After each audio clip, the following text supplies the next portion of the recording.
trying to solve issues as they came up. And when I was diagnosed and when my life started to slow down, I admit that I struggled with feeling valuable and feeling useful. And I also worried about being a burden to my family. Tasks that I completed easily were difficult or impossible, and I often felt left out, and sometimes I still struggle with feeling left out. I need to think about what it's going to cost me to do any particular thing. I need to think through and analyze how my day is going to go because of my energy level.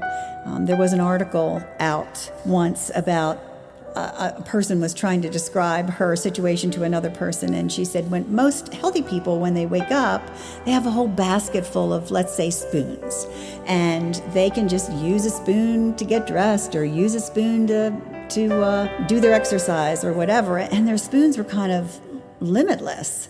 Whereas somebody who's ill, there's only a smaller number of spoons in that basket, and they have to be very careful about how they spend each one of them, because when they run out, they're done.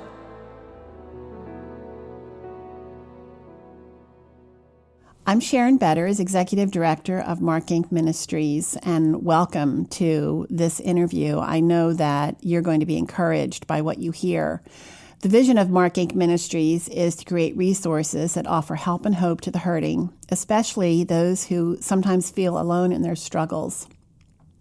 One of our signature resources is our audio library that includes numerous interviews with people who transparently share their redemption stories of finding purpose and healing in a hard place in life. You can visit our website where you can download or listen for free these stories that address such life crises as the loss of a loved one, sexual abuse, adultery, divorce, autistic spectrum disorders, raising a special needs child, many, many more.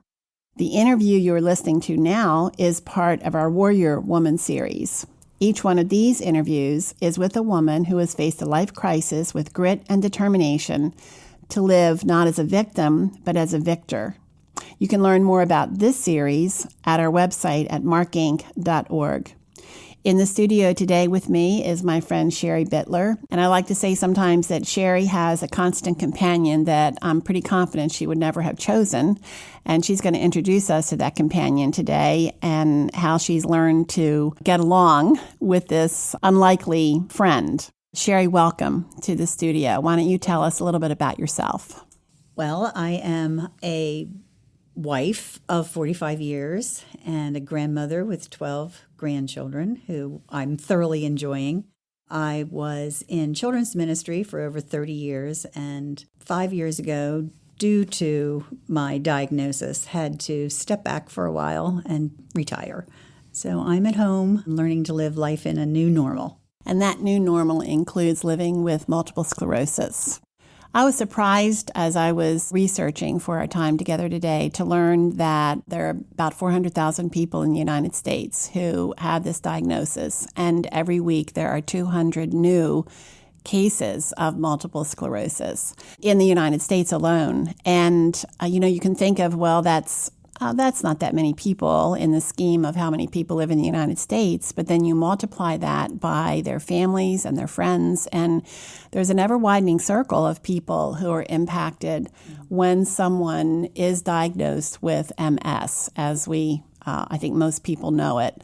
Why don't you tell us a little bit about what multiple sclerosis is? Multiple sclerosis is actually damage to the sheath on your nerve cells. It affects your central nervous system. When I first was diagnosed, I immediately thought wheelchair and not walking and whatever, but there's so much more involved. There's a lot of invisible things as well. There are bladder issues, there's numbness, there's pain. My cognitive reasoning has slowed down considerably. Processing something takes a lot more time. Sometimes even vocabulary, as I'm trying to speak with somebody, catch, and I won't be able to quite get the word I want.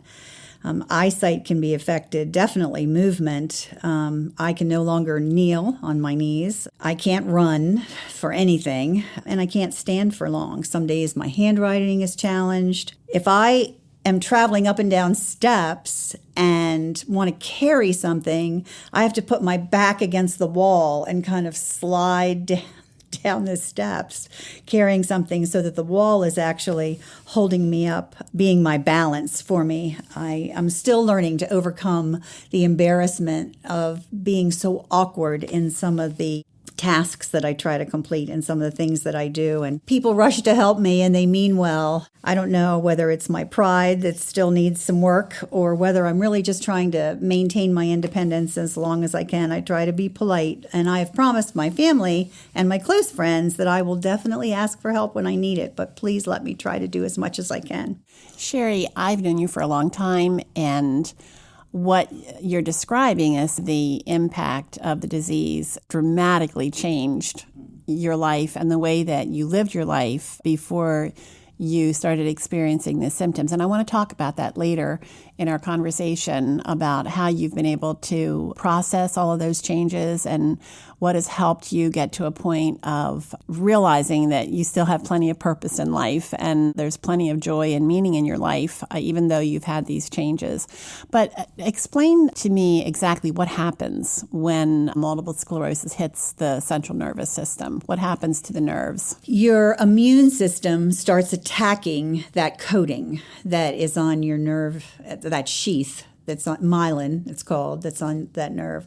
And so when the signals come from your brain and they get to that point where the coating is attacked, it will short or stop in some cases. I have some damage to like my hip sensors so that my leg won't always raise just because my brain tells it to. Sometimes I have to manually raise my leg. Getting into a car, I can't get in always the normal way. Sometimes I have to like slide my bottom in first and then physically pull up my legs or whatever. So it has to do with the signals from your brain. So what I'm hearing you say is you could think in your head, okay, leg move, leg move, leg move, and it's not going to move. No matter how hard you try, you cannot get the message from your brain to that appendage to move your legs or to go up a step or something like that at times. Is this all the time or is this once in a while? No, it's sporadic. I can't necessarily tell when it's going to happen.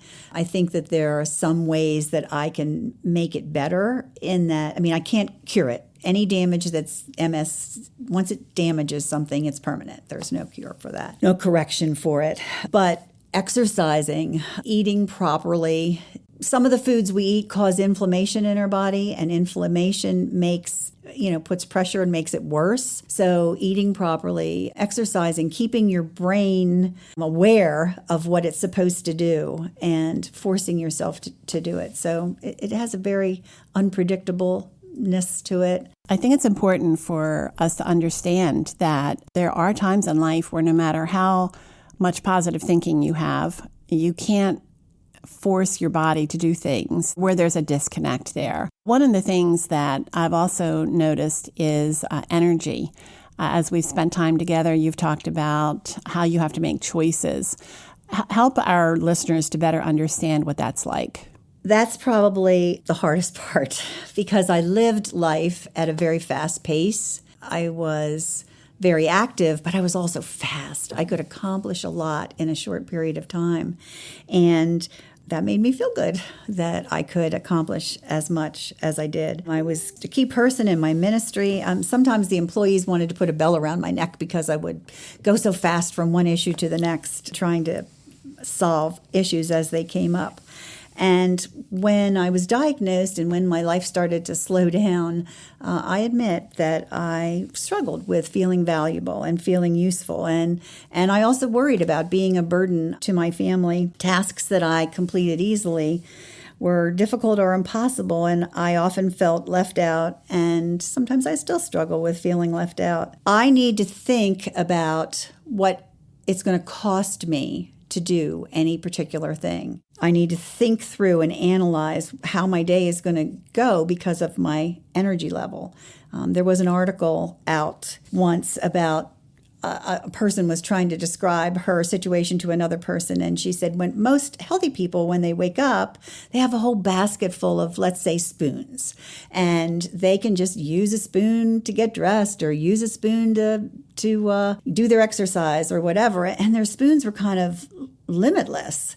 Whereas somebody who's ill, there's only a smaller number of spoons in that basket, and they have to be very careful about how they spend each one of them, because when they run out, they're done. And so you have to analyze your day. I try to plan my days between 9:30 and 2, and because I know that those are probably all the hours that I'm going to have to get much accomplished. And I mean, and that includes thinking about dinner and making meals and so on and so forth. Sometimes I miss never having to count my spoons.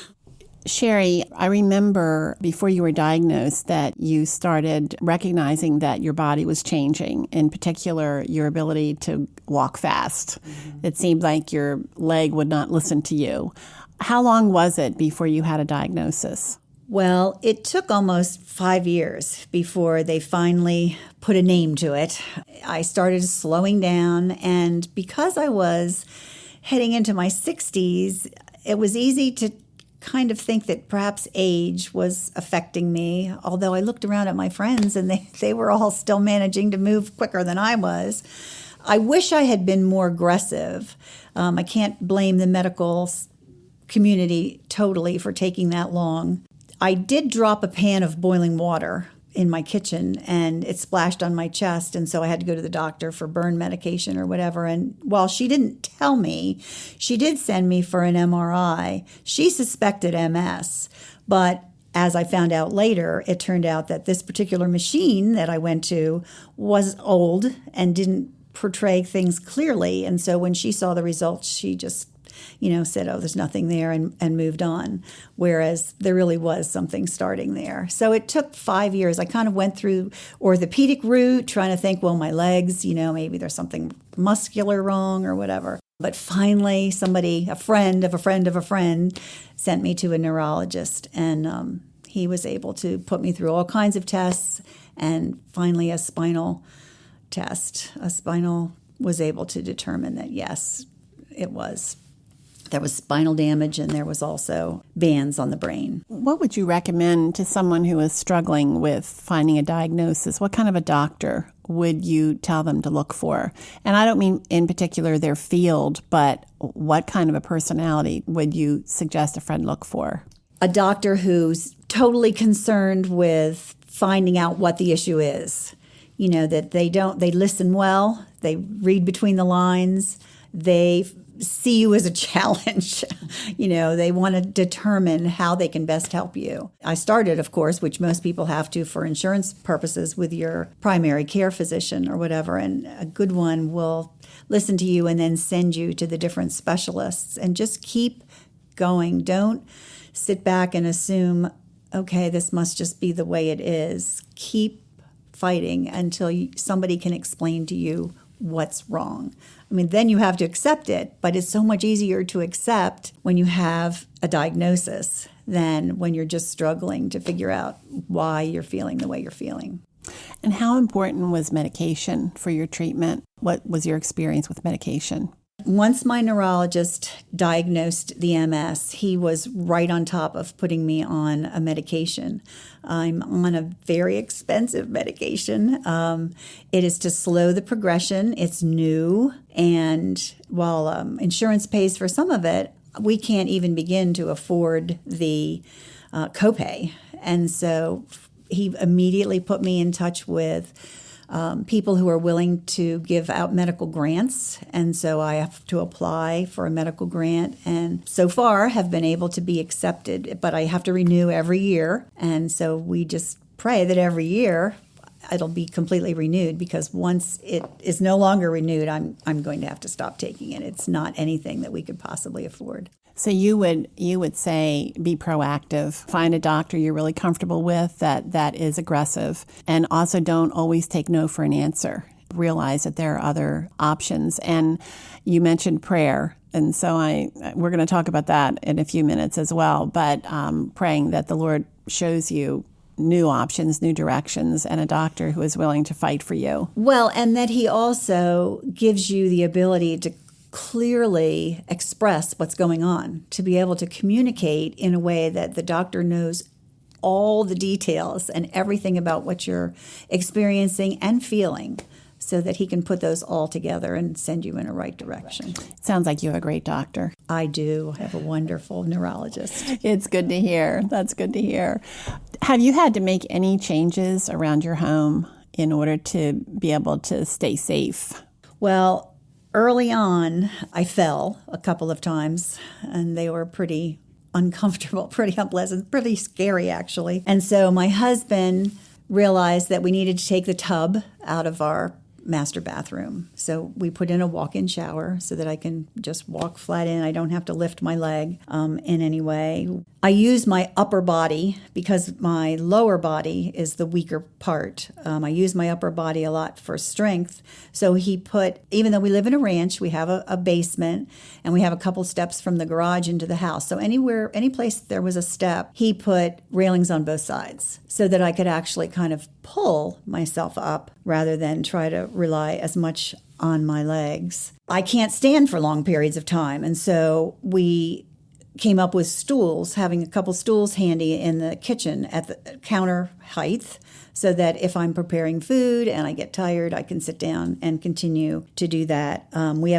We're blessed to have an above-ground pool, and I couldn't manage those little ladder steps anymore, so we had to get big, regular steps or whatever so that I could get into those. And I'm so grateful for my husband's desire to solve any issue that comes along. So as I stumble with something or something becomes difficult, we just try to figure out a way to make it better. The internet is very nice to get a lot of information. If you plug into a problem, they'll come up with some practical solutions, and then we try to implement them. What was the darkest moment for you?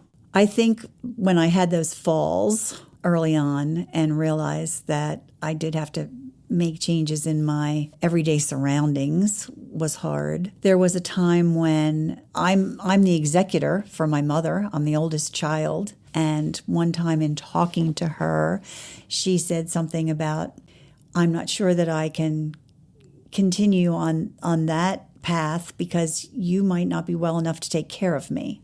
So I might have to change who I'm thinking about living with when I get too old to live on my own. Those kinds of things make it hard for me. I think early on when I was first diagnosed, it was kind of dark when my husband was very supportive and very brave, and I know that he loves me, and I know that love is a choice. But I also know that down deep there were things that he was looking forward to do as we retired that are probably not going to be things I'm able to do with him. So allowing myself to go into those places sometimes feels dark, so I try to avoid them.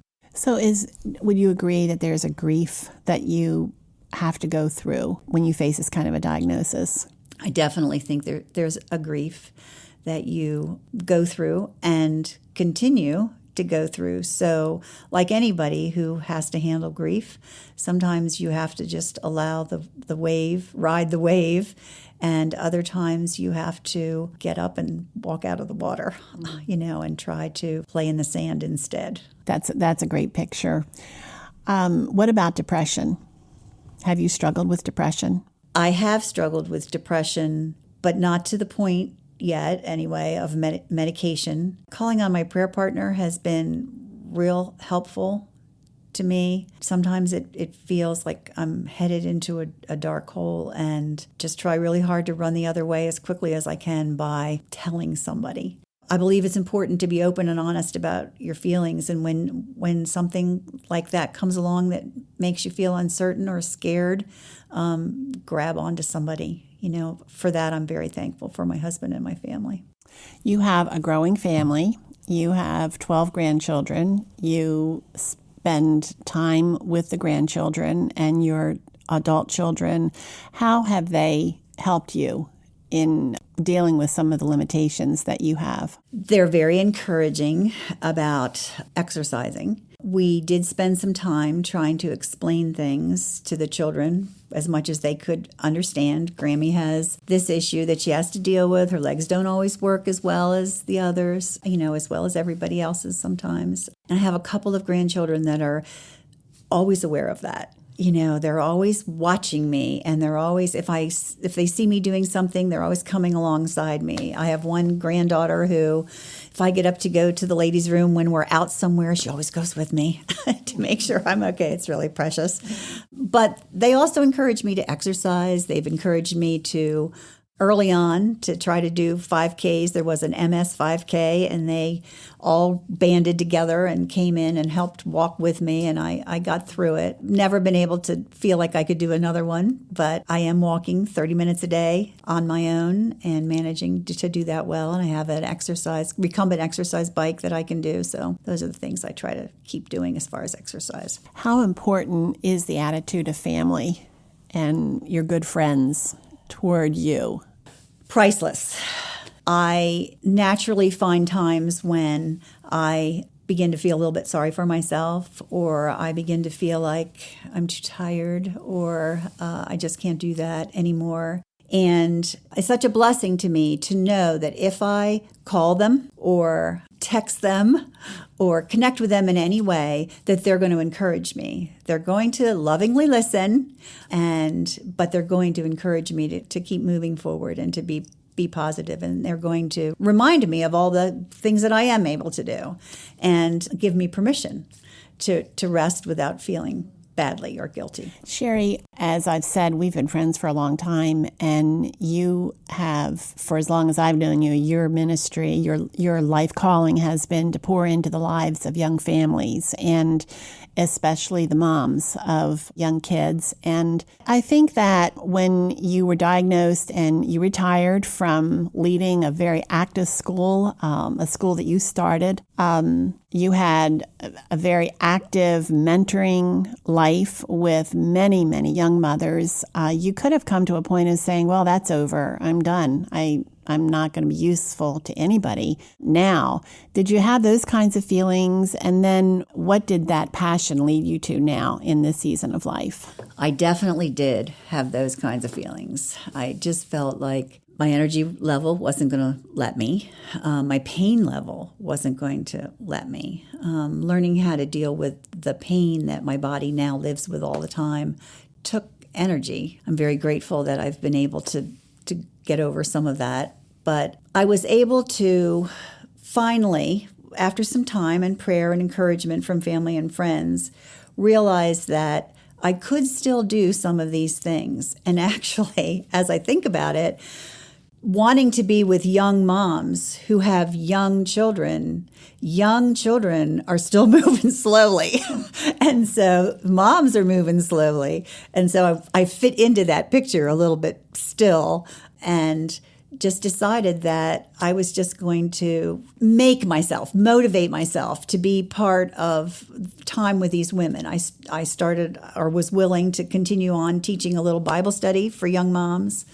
And it takes a lot of energy to do that. And so the next day I have to rest all day, but it's so rewarding, and it makes me feel like God is still using me in ways that matter to these young moms. And we have a pool, and I decided that I was going to just continue to open my pool during the summer on Wednesdays to young moms and their children, and I can sit with them and talk with them and still enjoy being together, and they love having a place to go to be together and be encouraged, and we pray together, and they share prayer requests and whatever. So those things have allowed me to still feel like I'm actively working with young moms.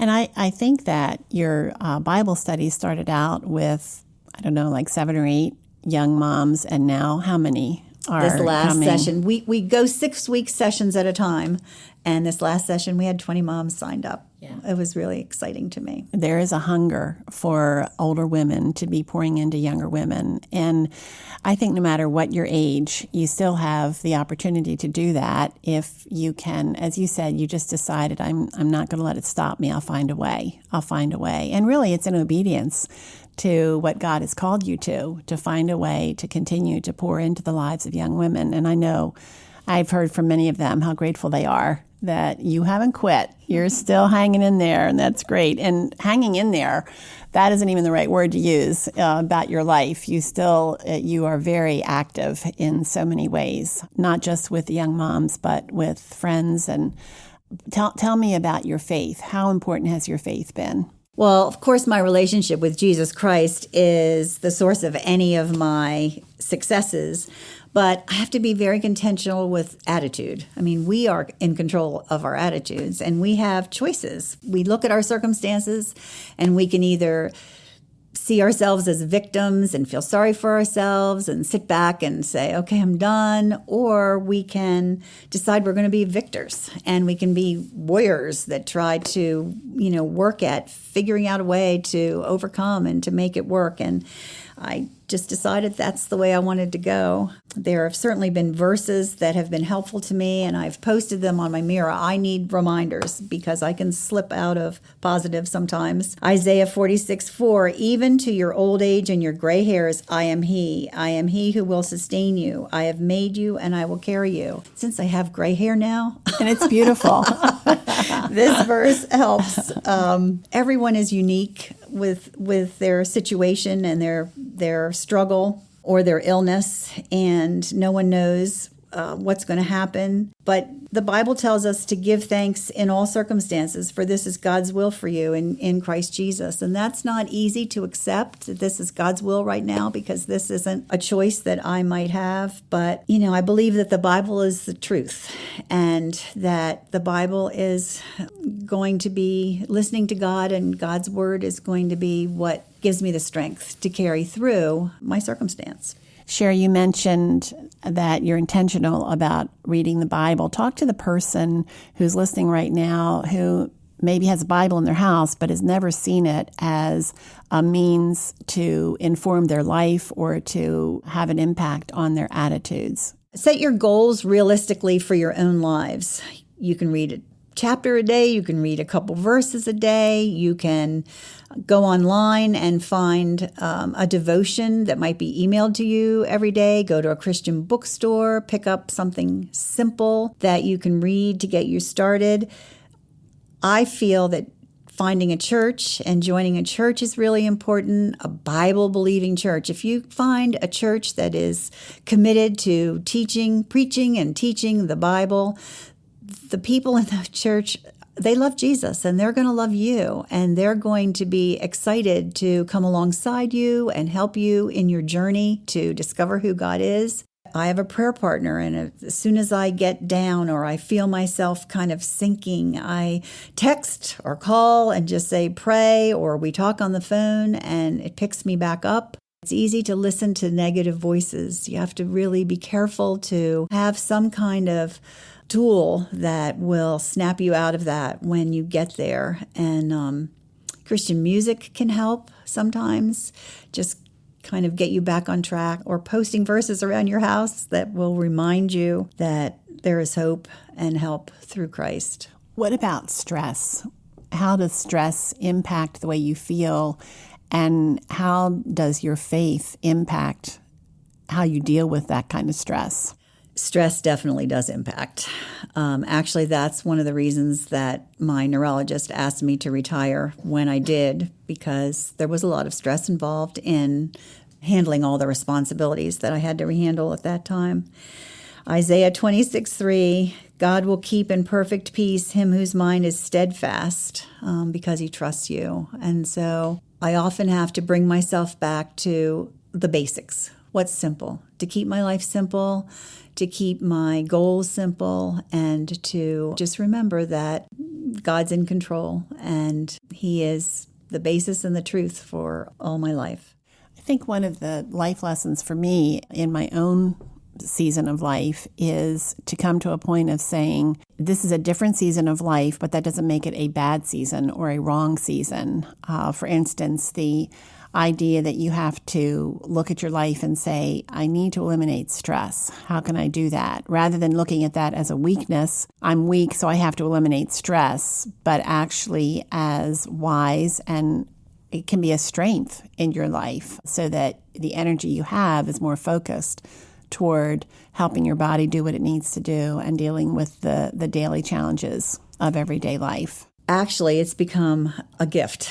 It's become a treasure. It's treasure in the darkness. Having to keep things simple, having to set more simple goals, it has allowed me to slow down and listen more, to not take as much for granted, to experience more of what's going on around me. When I'm in the car and driving and I don't have all these things going on in my mind that I have to do, I'm able to see that beautiful tree. And so it's turned out to be quite a gift. I remember when my mother was bedridden because of medical issues, and she, very similar personality to you, and being very involved, very active. Her life was full and busy, and now she couldn't do any of those things. And she would have hard days where she felt as though she was useless. And I remember all of us saying, it's such a gift for us to be able to sit here with you and have your full attention and know that you're fully engaged just with us, and to pray for us in a way that I know she wouldn't have been able to if her life had been fuller. Now, that was my perspective. I know that for her it was an ongoing struggle, but still I see what you're saying about how God turns the darkness into a place of giving us treasures. And are there any other treasures in the darkness in this journey that have helped turn your heart toward Him? Well, I think one of the things that I am concerned about, of course, which I've mentioned before, is burden, my family or whatever. And a couple years ago, our oldest son asked us if we would join his family and go to Disney World, which was, of course, very exciting and scary at the same time. While I really wanted to go so badly, it was like, can I manage it? Fast-paced and whatever. My husband said, well, we'll rent a scooter. You'll have a scooter and we'll go and it'll be okay. And then I'm like, the scooter, and I'm not a good driver, and it'll be, Anyway, in the end, it just so happened that their youngest child was struggling with a little bit of a medical issue at the time, and it slowed him down.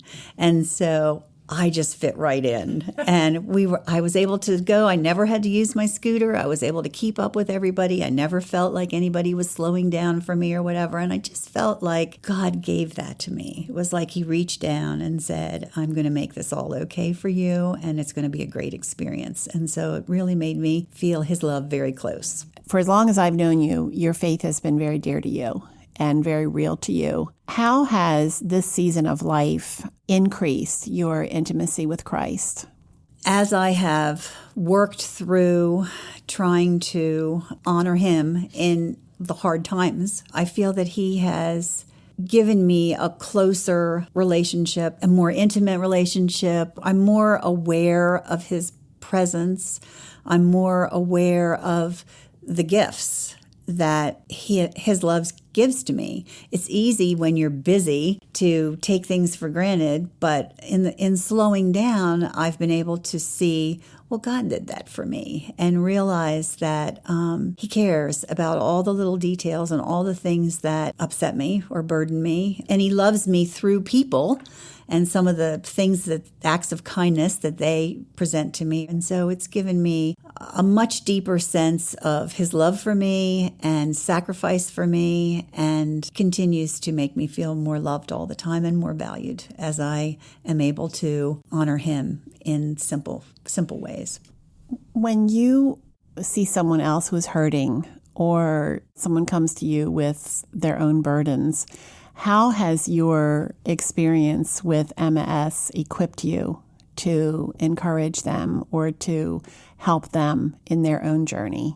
By pointing them to the Lord, I guess by being able to share some of my stories, some of my particular circumstances. I think being able to just be there and care. I've identified probably 4 or 5 women that have gone through real challenges, either physical, or they've lost somebody, or their particular season of life doesn't afford them many friends right now.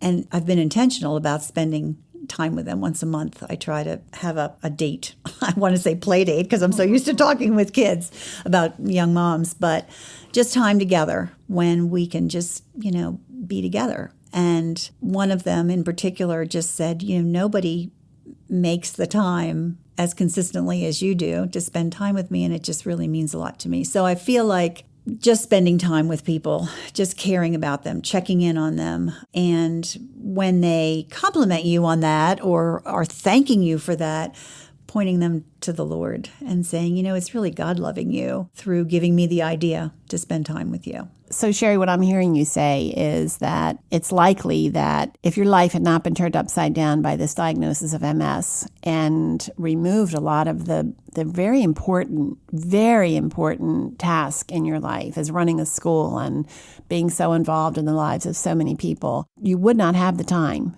to invest intentionally in these individual people. And to me, it's a picture of realizing that we each have a unique calling and a unique gift, and comparing what we're doing with somebody else, as the scriptures tells us, is useless. To look back and say, well, I was more important back here when I was in charge of all these tasks and people, and who knows if that was more important.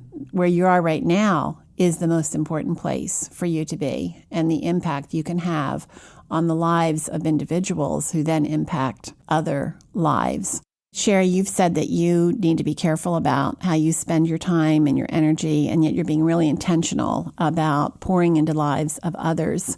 What gives you the confidence to be able to go really into the darkness of another person's life intentionally and on purpose? Well, one of the ways that I feel I can honor the Lord and be useful is to share what I've learned, what the comfort that God has given me, the encouragement that studying and other people pouring into me has given me. I want to turn around and be able to pour that into somebody else and encourage them, and in that way be used by God, be hands and feet, actually, as I look at people who are hurting and just need somebody to come alongside and be comfort and, help them through their hard time. Oftentimes when we are intentional about reaching out and caring about others, it comes back to be comfort for us. I remember a period where I was depressed a little bit, and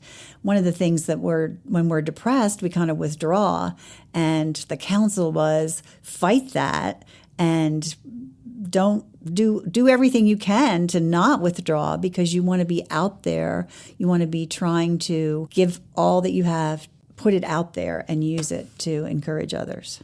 I remember husband Chuck saying that if you are depressed, if you're feeling really sad and you're lying down, you need to sit up. If you're sitting, stand. If you're standing, walk. If you're walking, run. Now, we have to change the meaning of those words for our circumstances, right. But it's what you're saying is you need to get up and move towards someone else in order to give to them. Someone once told me that if you're in jeans, put on something nice, dress up. There you go. If you're sloppy, dressed up, that'll make you feel better. And there's all kinds of tricks we can play on our minds to help us move in the right direction. You have described the disease as really kind of mysterious. You don't know what the progression will be. You don't know. You could stay right where you are right now, or you could get worse, or you might get better. How do you live with the unknowns? That's hard sometimes. And so I try not to dwell on it, because there are no answers. The doctor can't answer. I don't have the answers. So you trust. You go back to, I've submitted my life to the Lord, and I trust Him, and I'm just going to take it day by day. Sherry, as we wrap up our time together, I want you to think about that person who's listening, who is really encouraged by the many things that you've shared practically and your spirit and your attitude, but they're thinking, what does she have that helps her to view life this way? Talk to that person about what drives you every minute of every day. It all starts with my salvation. When I realized that there is a God who loves me enough to send his son to watch him die on the cross, a horrible death carrying my sin. And then he rose again, and he lives in heaven, and he's with me. He's my strength. I can trust him as I read my Bible. That's his word, and he talks to me through it and gives me the strength I need. And I'm just a simple, plain old person, nothing special. And he can do that for you too. He can do that for anybody who's willing to open their heart and listen and learn and surrender their lives to him.